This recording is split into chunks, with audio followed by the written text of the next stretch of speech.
வணக்கம்.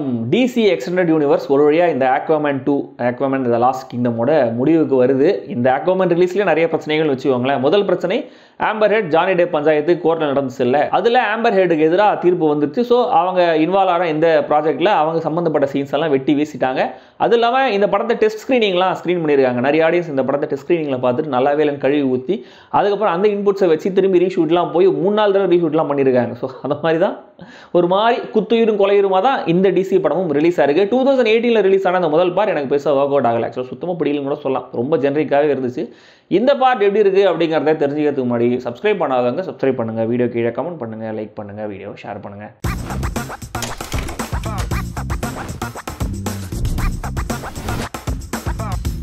Aquaman and the Lost Kingdom. நம்ம ஹீரோவுக்கு கல்யாணம் ஆகி குழந்தையெல்லாம் பிறந்திருக்கு, ஜாலியான வாழ்க்கையை வாழ்ந்துட்டு வராரு. அப்பப்போ கடலுக்கு அடியில் போய் அவருடைய அந்த கடல் சாம்ராஜ்யம் அட்லாண்டிஸுக்கு கிங்காகவும் இருந்து ரூல் பண்ணிட்டு வராரு. ஃபர்ஸ்ட் பார்ட்டில் ஒரு சின்ன வில்லன் ஒருத்தர் வருவார், டேவிட் கேன் அப்படின்னு. அவர் தன்னுடைய அப்பாவுடைய சாவுக்கு பழி வாங்கணும், நான் Aquaman எப்படியாவது கொலை பண்ணணும் அப்படின்னு துடிச்சிட்டு இருக்காரு. தன்னுடைய மேண்டா சூட் அப்படின்னு ஒன்று வச்சிருக்காரு. அந்த சூட்டுக்கு நிறைய பவர் ஏற்றணும், அது இல்லாமல் Aquaman கொலை பண்ணுறது ஏதாவது வெப்பன் கிடைக்குமா அப்படின்ற மாதிரி கடலுக்கு அடியில் தேடிட்டு வராரு. அவருக்கு ஒரு கருப்பு கலர் ட்ரிடென்ட் கிடைக்குது. ட்ரிடென்ட்னா திரிசூலம், ஒரு பிளாக் ட்ரிடென்ட் ஒன்று கிடைக்குது.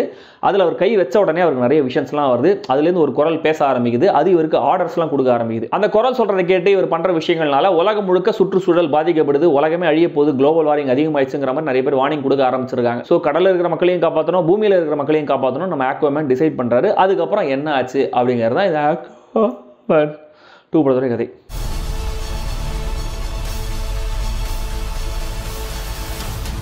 ஜேசன் மோமோ அவருடைய அண்ணனா வர பேட்ரிக் வில்சன், வில்லனா வர யாயா அப்துல் மார்டின், அவருடைய டீம்லேயே சயின்டிஸ்டாக வர ரேண்டல் பார்க், இவங்க 4 பேருக்கு தான் பிரதானமாக இந்த படத்தில் அதிகமான ஸ்க்ரீன் ஸ்பேஸ் இருக்குது. ஜேசன் மோமோடைய நடிப்பை இப்போ தான் நம்ம இந்த ஃபாஸ்ட் எக்ஸில் பார்த்து முடிச்சோம் இல்லையா, கிட்டத்தட்ட அதே மாதிரி தான் நடிச்சிருக்காரு. ஏன்னா அதில் வில்லன், இதில் ஹீரோங்கிறவங்க சில விஷயங்கள்லாம் பண்ண முடியாது இல்லையா. ஸோ அந்த விஷயங்கள்லாம் தவிர்த்துட்டு ஹீரோவுக்கு உண்டான விஷயங்களை மட்டும் பண்ணியிருக்காரு. வில்லனா வர அப்துல் மார்டின் ஒரு நல்ல பிரசன்ஸாகவே இருக்காரு, வில்லத்தனத்தை நல்லாவே காமிக்கிறாரு. ஆனால் அவருடைய கேரக்டர் இன்னும் சிறப்பாக எழுதப்பட்டிருந்ததுன்னா அது இந்த படத்துக்கு கொஞ்சம் உதவிகரமாக இருந்திருக்கும். வில்ல சைடில் இருந்துட்டு அப்புறம் மனம் திருந்தி டக்குனு ஹீரோ சைடுக்கு அந்த டிபிக்கலான சப்போர்ட்டிங் கேரக்டரை ரேண்டல் பார்க் டிபிக்கலாவே போர்ட்ரே பண்ணியிருக்காரு. பேட்ரிக் வில்சன் இந்த படத்தில் வில்லத்தனத்தெல்லாம் குறைச்சிக்கிட்டு ஒரு மாதிரி சட்டிலாவே படம் முழுக்க மெயின்டைன் பண்ணியிருக்காரு. ஆனால் இந்த படத்தோடைய ஒரு சில ஹைலைட்ஸில் முக்கியமான ஹைலைட் ஜேசன் மோமோவும் பேட்ரிக் வில்சனும் டிராவல் பண்ணுற அந்த காட்சிகள். ஒருத்தருக்கு ஒருத்தர் அவங்க கலாச்சிக்கிறதும் கொஞ்சம் சுவாரஸ்யமாகவே இருந்தது. அதுவுமே கூட டிபிக்கலான ஹாலிவுடைய அந்த பட்டி காமெடி ட்ரோப்ஸாக இருந்தாலுமே கூட என்ஜாயபுளாக தான் இருக்குது. டெக்னிக்காக இந்த படம் எப்படி இருக்குன்னு யோசிக்கும் போது தான் நம்ம எவ்வளோ தூரம் இந்த சூப்பர் ஹீரோ ஜானர் ஃபெட்டிக்னால பாதிக்கப்பட்டிருக்கோம் அப்படின்றது எனக்கு கொஞ்சம் ரியலைஸ் ஆச்சு. இப்போ தான் சமீபத்தில் மார்வல் அடுத்தடுத்து நம்மளை வச்சு செஞ்சாங்க. ஸோ DC ரொம்ப நாளாக வச்சு செஞ்சுட்டு இருக்காங்க, அதனால் ஒன்றும் இல்லை. ஸோ மியூசிக்காக கூட இந்த Aquaman ஓகே தான். ஆனால் விஷுவல்ஸாக பார்க்கும்போது, CGயாக பார்க்கும்போது ஒன்று கூட யூனிக்காக தெரியவே இல்லை. ஏன்னா நம்ம நிறைய சூப்பர் ஹீரோ படங்கள் பார்த்துட்டே இருக்கோம், அதில் நிறைய பிரம்மாண்டமான விஷுவல்ஸை காமிச்சு நம்மளுக்கு மறந்து போக வச்சிட்டாங்களா, அதனால இந்த படத்தில் எதுவுமே பெருசாக யூனிக்காக தெரியவே இல்லை. அண்ட் அஃப்கோர்ஸ் எந்த சீக்வன்ஸுமே இன்வென்டிவாக எழுதப்படலை அப்படிங்கிறதும் அதுக்கு ஒரு முக்கியமான காரணம். ஆக்ஷன் ஸ்ட்ரெச்சஸ் மட்டும் இல்லை, படம் மொத்தமுமே அன்இன்ஸ்பைரிங்காக அன்ஒரிஜினலாக தான் ஃபீல் ஆகுது. இதில் இந்த சூப்பர் ஹீரோ படங்களுக்கான எல்லா டிப்பிக்கலான வழக்கமான கிளீஷிடான ஸ்க்ரீன் பிளே எலிமெண்ட்ஸ் எல்லாத்தையும் போட்டு நிரப்பி வச்சிருக்காங்க.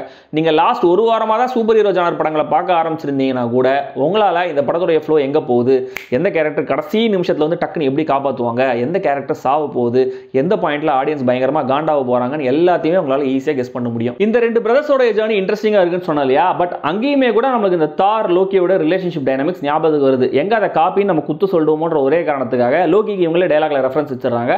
அது இல்லாமல் அப்போ இந்த காஸ்டவே, ஹாரி பாட்டர், அயன்மேனோட ரெஃபரன்ஸ் எல்லாம் கூட இருக்கு. அந்தந்த இடங்கள் மட்டும் தான் எக்ஸைட்டிங்காக இருக்கே தவிர ஒட்டுமொத்த படம் எக்ஸைட்டிங்காக இல்லை. சரி, நிஜ லைஃப்ல என்விரான்மெண்டல் இஷ்யூஸ்க்கெல்லாம் குரல் கொடுக்குற ஜேசன் மோமோ நடிச்சிருக்கிற படம். இந்த படத்துலையுமே கூட பார்த்தீங்கன்னா குளோபல் வார்மிங், கிரீன் ஹவுஸ் கேசஸ்ன்ற மாதிரி நிறைய பிளாட்ல நிறைய விஷயங்கள் சொல்றாங்க. ஸோ அதை பற்றி ஏதோ அழுத்தமாக சொல்ல போறாங்க அப்படின்னு பார்த்தா அதுலேயுமே கூட சர்ஃபேஸ் லெவலில் மட்டுமே ஸ்க்ராட்ச் பண்ணியிருக்காங்க, எதையுமே அழுத்தமாக பதிவு பண்ணவே இல்லை. கிரீன் ஹவுஸ் கேசஸ்ன்னு பேர் இருக்கிற ஒரே காரணத்துக்காக அந்த கேசஸுக்கு கிரீன் கலர்லேயே CG பண்ணியிருக்காங்க பார்த்தீங்களா.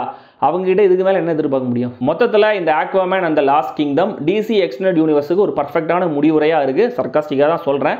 ஏன்னா 3-4 படங்களை தவிர இந்த எக்ஸ்டெண்டட் யூனிவர்ஸ் எந்த லட்சணத்தில் இருந்திருக்கு அப்படிங்கிறது உங்களுக்கு தெரிஞ்சிருக்கும். இந்த படத்துக்கு சம்மந்தப்பட்டு ஒரு குறியீடாக சொல்லணும் அப்படின்னா இந்த ஒட்டுமொத்த DCUவுமே சுனாமியால் தாக்கப்பட்டு கடலுக்குள்ள அப்படியே கடலுக்குள்ளே தான் போயிருக்கு. அதுவே ஒரு லாஸ்ட் கிங்டம் மாதிரி தான் இருக்குது. ஸோ அதுக்கு மேலே ரீசெட் பண்ணி புதுசாக முதல்லேருந்து கோடு போட ஆரம்பிச்சிருக்காரு ஜேம்ஸ் கன்.